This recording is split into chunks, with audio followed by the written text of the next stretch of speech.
together? Come after me, says the Lord, and I will make you fishers of men. Alleluia, alleluia, alleluia, alleluia, alleluia, alleluia, alleluia, alleluia.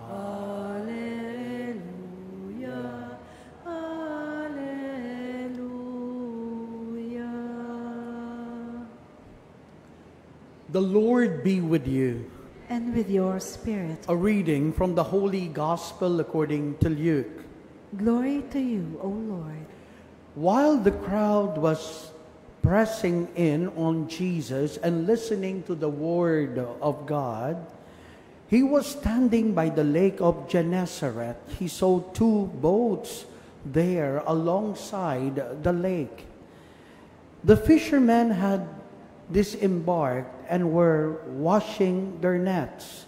Getting into one of the boats, the one belonging to Simon, he asked him to put out a short distance from the shore. Then he sat down and taught the crowds from the boat. After he had finished speaking, he said to Simon, "Put out into the deep water and lower your nets for a catch." Simon said in reply, "Master, we have worked hard all night and have caught nothing. But at your command, I will lower the nets." When they had done this, they caught a great number of fish, and their nets were tearing. They signaled to their partners in the other boat to come to help them. They came and filled both boats, so that the boats were in danger of sinking. When Simon Peter saw this, he fell at the knees of Jesus and said, "Depart from me, Lord, for I am a sinful man." For astonishment at the catch of fish they had made seize him and all those with him, and likewise James and John, the sons of Zebedee, who were partners of Simon. Jesus said to Simon, "Do not be afraid. From now on you will be catching men." When they brought their boats to the shore, they left everything and followed him. The Gospel of the Lord. Praise to you, Lord Jesus Christ. Good evening, everyone.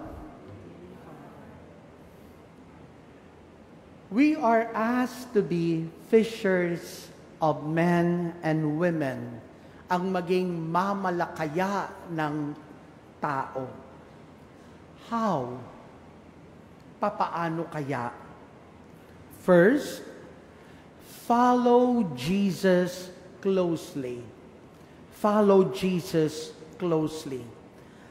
Take note of this. Ang pagsunod kay Jesus ay hindi lang ritual, hindi lang yung pagsisimba, hindi lang din yung pagrorosaryo lamang, hindi lang din yung pag-iistasyon ng krus.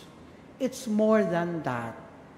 It's not only about knowing Jesus, it's about deepening a personal relationship with Him, ang magkaroon ng nag-aalab na relasyon. I remember when I made a pilgrimage to the Holy Land, our tour guide was a Palestinian. You heard it right. Our tour guide was a Palestinian, meaning hindi siya Katoliko, hindi siya Kristiyano, isa siyang Palestinian.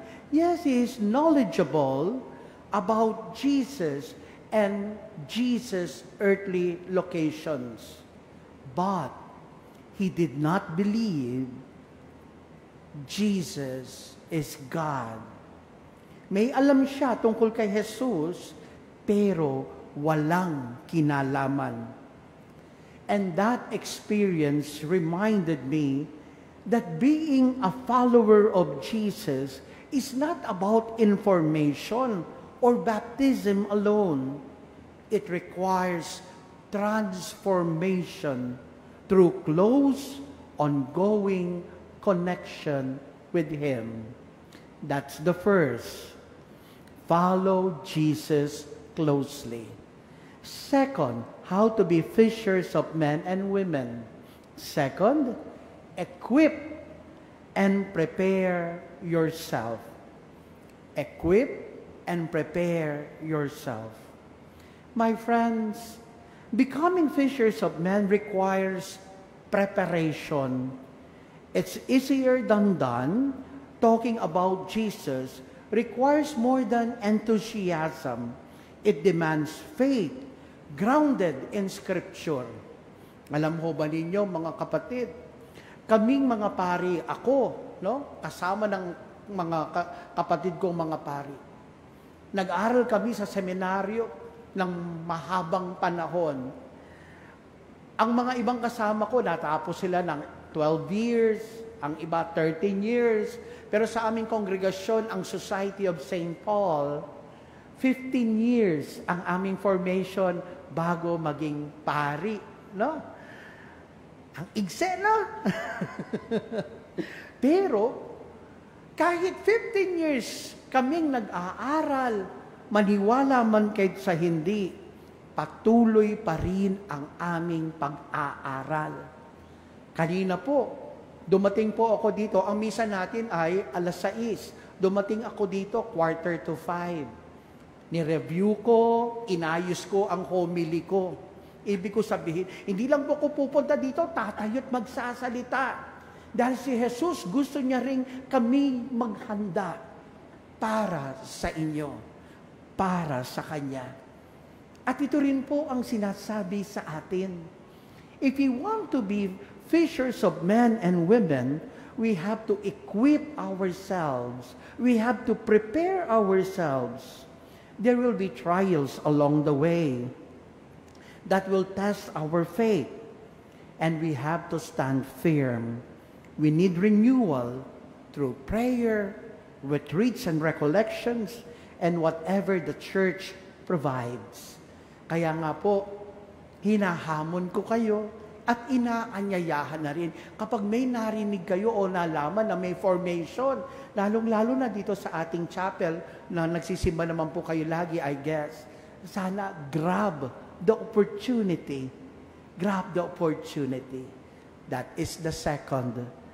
The third, kung paano tayo susunod sa Panginoon to be fishers of men and women.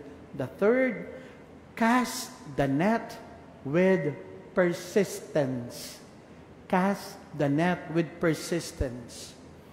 My friends, discipleship, like fishing, requires deliberate effort and patience. We should not just dabble or makikisaw-saw lamang. We must immerse ourselves. Bumabad tayo. Even when there's no visible fruit, continue casting the gospel net with persistence. Huwag tayong sumuko. Huwag tayong sumuko. Ultimately, our labor doesn't bear fruit by our own strength. Any fruit gladdens the heart, but it's always empowered by Christ. Hindi tayo nag-iisa. Kasama natin ang Panginoon. These are just some tips on how to become fishers of men and women. First, follow Jesus closely. Second, equip and prepare ourselves. Third, cast the net with persistence. My friends, gusto ba nating maging alagad ng Panginoon? Sana, wag lang tayo maging alagad sa pangalan. Ihanda natin ang ating sarili. Amen.